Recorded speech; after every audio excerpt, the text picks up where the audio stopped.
I think the play-in for the NBA was a great idea. It guarantees that a minimum of 10 teams will play to the end of the season, possibly 12, depending on how the race is going. And right now, for the East, I believe there's 12 teams that could still realistically make the top 10 seeds. And for the West, there's like around 10 or 11, depending if you believe that the Pelicans or the Kings still have a chance to make the top 10 spots.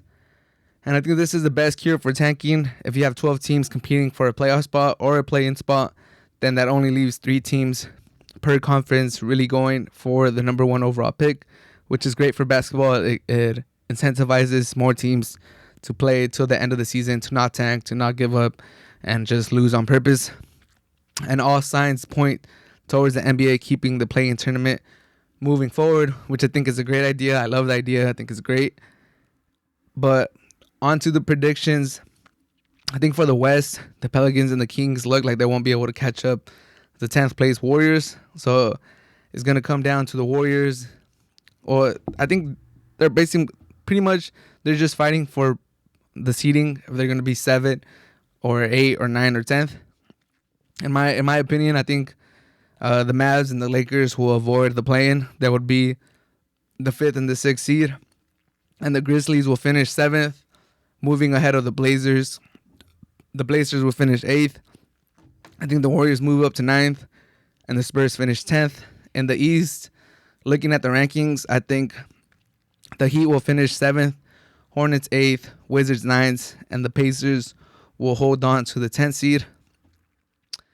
And then I'm very excited to see the play-ins. If my predictions come true and the Grizzlies are the 7th seed, the Blazers are the 8th seed, and the Warriors are the 9th seed, Spurs 10th, then we would see a Grizzlies versus Blazers, and then we'll see Warriors versus Spurs. I think the Warriors would win, and then I think the Blazers would win, and then it would set up Warriors versus Grizzlies.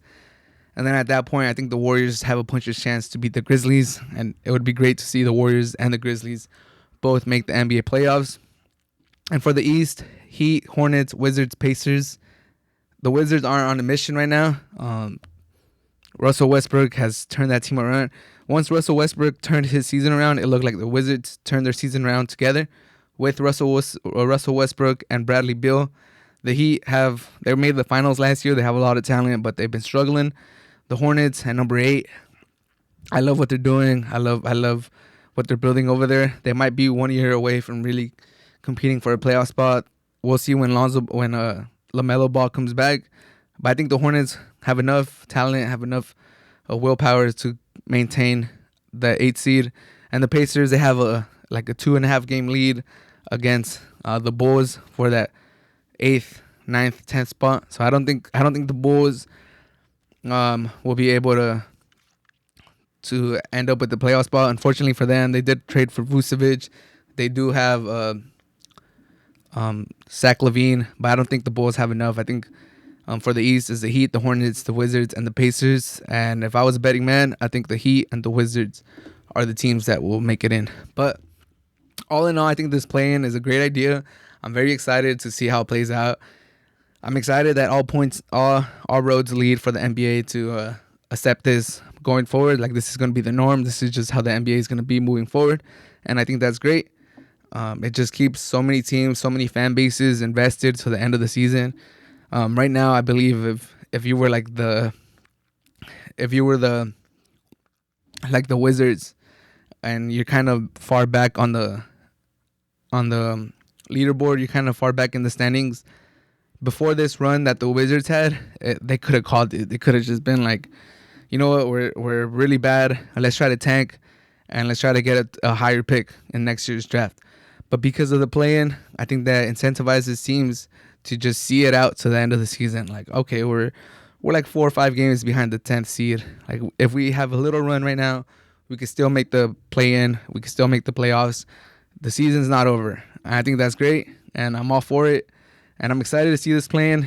We got to see Curry. We got to see Westbrook. We got to see Bradley Beal in games that matter. Playoff scenario, win and you're in.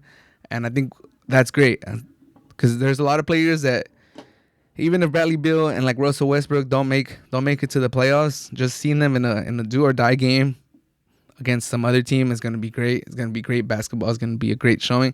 So I'm all for that. So I love what the NBA is doing. They're changing the game up. They're changing the seeding up. I think this is one of the best ways to deter teams from tanking, and I'm all for it. There's games on tonight that have a lot of implication. I think the Blazers play the Grizzlies, so stay tuned. It's gonna be a tight race to the end.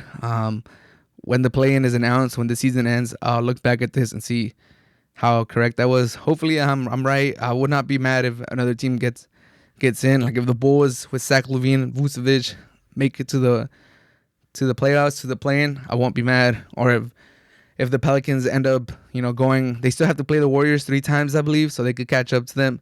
If the Pelicans get in with Zion Williamson and, Lonzo Ball and Brandon Ingram, I won't be mad either. But my predictions, one more time, for the play-in, it would be in the East. I have the Heat number 7, Hornets 8, Wizards 9, Pacers 10. And in the West, Grizzlies 7th, Blazers 8, Warriors 9, Spurs 10th.